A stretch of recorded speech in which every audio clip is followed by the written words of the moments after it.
Disan miyang painawa king gewarang kubol king karelang terminal king San Jose Ciudad San Fernando ing jeepney driver Alan Herrera.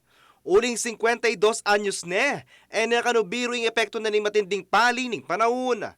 Paneya kasing tutukluking 40 degrees Celsius heat index kati Pampanga karimay nga labas ang aldo. Pabagya-bagya mo, kung na pakabilis sa akin, kulang-kulang yung banabalayad. Potang may salilong na ako to. Ito, yun tumukin, miras na kayo terminal kayo, may painawa na kami. Ding abe ng Herrera mamasada king rutang San Fernando Bulaon and vice versa, sasaing-sing na lamo naman. Ala naman kanong aliwang agawa no nemi bata at minom namong dakaladanum. Sigurado kami numdalong ka. Pacheting ka rin magdidabo ko. Manyalahin ka, pero magdala akong dalong ko.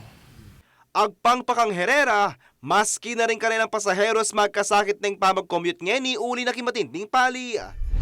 Karing pasyeros, malilulo. Nabaling kayo, anya minsan na tila pampilay din kami, may tila pampilay hospital.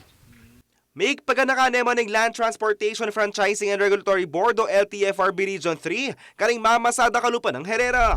Then, pinapaalala rin namin sa mga drivers na lagi silang magdala ng tubig sa kanilang tuwing pagbabiyahe. Ngayon, sa mga operators naman, as much as possible, baka pwedeng yung driver na kukunin nila yung medyo healthy. Kasi karamihan ng ating mga drivers are senior citizens.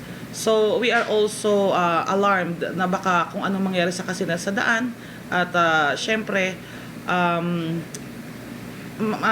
magkakaroon ng aksidente, paano mahilo, ganyan.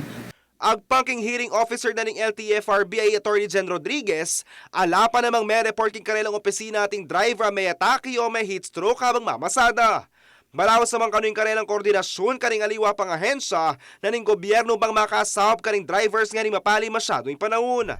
To address the issue, we will coordinate with other government agencies to monitor yung mga drivers or yung public land transport, and then requesting them to report to us, and then so that we can give some assistance din sa mga drivers or operators na magiging affected dito sa ating sobrang init na panahon.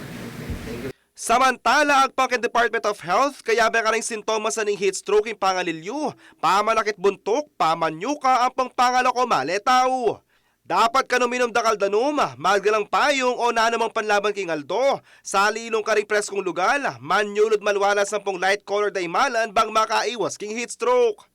Yako po yung kaya ko yung talasuyo, JM De Jesus, ating pusong makabalen.